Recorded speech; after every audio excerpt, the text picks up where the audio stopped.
যে কোথাও কোনো রাজনৈতিক প্রোগ্রামে গিয়েছে একটা ফুটেজ আপনারা দেখান, কালকে আমি শহীদ মিনার থেকে চলে যাব। আমরা দেখেছি যে জামাতে ইসলাম থেকে শুরু করে গণ অধিকার পরিষদ, এনসিপি, সব মোটামুটি সব রাজনৈতিক দলই হচ্ছে ইসলামী আন্দোলন, খেলাফতে মজলিস আপনাদের কর্মসূচিতে এসেছে, একাত্মতা ঘোষণা করে মান্না ভাই সহ। জি, কিন্তু আমরা কেবলমাত্র একটি সংগঠনকে সাংগঠনিকভাবে আমরা দেখলাম না যে আপনাদের পাশে এসে জানাতে। যদিও আমরা বিক্ষিপ্তভাবে দেখেছি ছাত্র দলের 2-1 নেতা কর্মী আপনাদের এখানে গেছেন, পানি বিলি করেছেন, হামিম বিবৃতি দিয়েছেন, কাজল নামে একজন গিয়েছেন কেন্দ্রীয় ছাত্র দলের নেতা। কিন্তু আমরা দলীয় অবস্থানটা ছিল, দলীয় অবস্থান মানে বিএনপি বিবৃতি দিয়েছে, তারেক রহমানও আজকে আপনাদেরকে নিয়ে বক্তব্য দিয়েছেন। আপনারা খুশি হয়েছেন যে এরকম একজন দলের শীর্ষ পর্যায়ের নেতা আপনাদেরকে নিয়ে বিবৃতি দিয়েছেন। অবশ্যই। কিন্তু আপনাদের শহীদ মিনারে গিয়ে আপনাদের সাথে একাত্মতা ঘোষণা করছে না, কেন করছে না? এটার কারণ কি হতে পারে? এটা আমার কাছে যেটুকু মনে হয়, বিএনপির হাইকমান্ডকে আপনার মিসগাইডেড করা হয়েছে, ভুল বোঝানো হয়েছে, তাদেরকে ভুল বার্তা দেওয়া হয়েছে।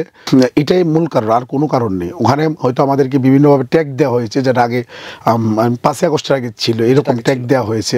দেখেন কালকে আমি খুবই হাসি আসছিল আমার। সেলিম ভাই সাহেব ওখানে বলেন যে আমাদেরকে নাকি আওয়ামী লীগ ফান্ডিং করে। আরেক সাংবাদিক ৭১-এর কালকে আমাকে বলতেছেন আপনার এই আন্দোলন নাকি জামাত পৃষ্ঠপোষকতা দিচ্ছে বা জামাতের আন্দোলন।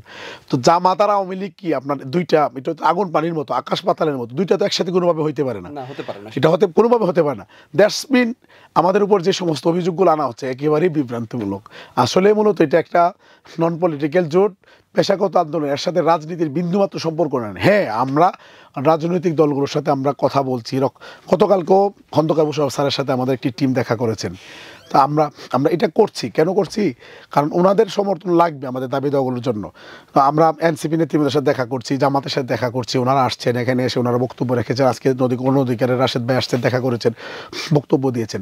এর অর্থ এই না যে আমি জামাত হয়ে গেছি, এর অর্থ এই না আমি এনসিপি হয়ে গেছি, এর অর্থ এই না যে আমি গণ অধিকার পরিষদ।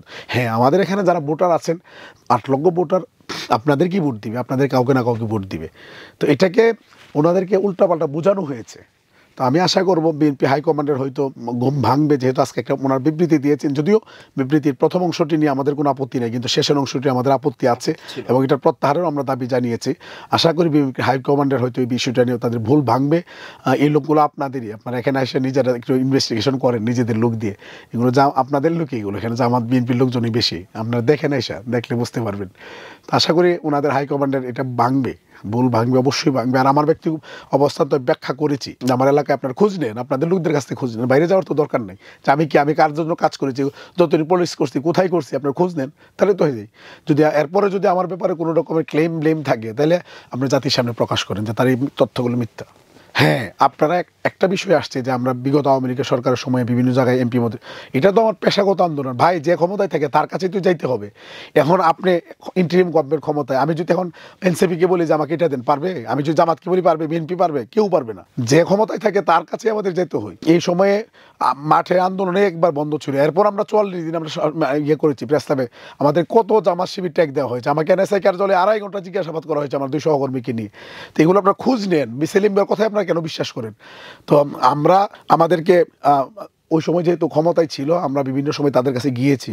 আমার পোস্টে, আমার মোবাইলে যত পোস্ট ছিল, আমি একটা পোস্ট ডিলিট করি না, সব আছে, দেখেন আপনার তারিখ সব আছে, কোন এমপির কাছে গিয়েছি, কিন্তু উদ্দেশ্য আপনাকে দেখতে হবে আমার কোনো দলীয় পদবি ছিল কিনা, বা আমি ওনাদের কোন রাজনৈতিক প্রোগ্রামে গিয়েছি কিনা, একটা বের করেন যে কোথাও কোনো রাজনৈতিক প্রোগ্রামে গিয়েছে। একটা ফুটেজ আপনারা দেখান, কালকে আমি শহীদ মিনার থেকে চলে যাব।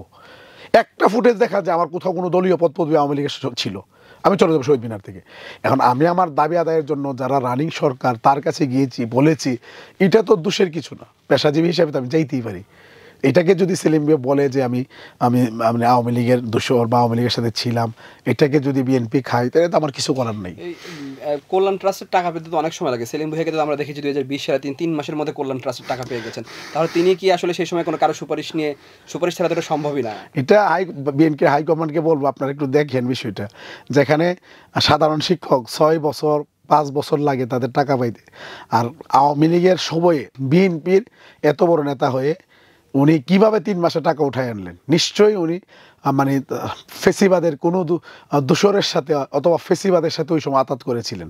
এখন ওই আতাতের আপনার প্রতিদান এখন আমাদের সাথে আমাদেরকে আপনাদেরকে আমাদের মুখোমুখি দাঁড় করিয়ে ওইটার কোনো প্রতিদান দিতে চাচ্ছে কিনা, এটাও ইনভেস্টিগেশন করা দরকার।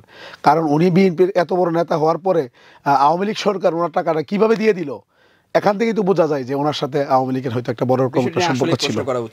আমি হাইকমান্ডকে বলবো যে আপনারা এগুলো দেখেন, এই বিষয়গুলো দেখেন যে কারা আপনাদেরকে বিপদে ফেলতে চায় আর কারা সত্যিকার অর্থে আপনাদের লোক। আমাদের ব্যাপারে 1 টাকার দুর্নীতির অভিযোগ আনেন, প্রমাণ করেন পারলে ইনশাল্লাহ, যে শিক্ষক আন্দোলন করে কারো কাছ থেকে 5 টাকা নিয়েছি, 10 টাকা নিয়েছি, অনেক উপকার করেছি এই জীবনে। অল্প, আমার ক্ষুদ্র বয়স, খুব বেশি না, মানুষও ছোট, এত বড় না, আমার সামর্থ্যের ভিতরে অনেক মানুষের আমি উপকার করেছি। যদি বাংলাদেশের কোনো মানুষ এসে দাঁড়ায় বলতে পারে যে আজিজ সাহেব আমার কাছ থেকে উপকার করে 1 টাকা নিয়েছেন, আমাকে 1 কাপ চা খাওয়াইছে, এরকম যদি কেউ আসতে পারে, পাঠান আপনি এখানে, আমি শিক্ষক আন্দোলনই করবো না। আর আপনার নেতা যা সেলিম ভুঁইয়া, উনি কি করেছেন, ওনার বিষয়গুলো ইনভেস্টিগেশন করেন।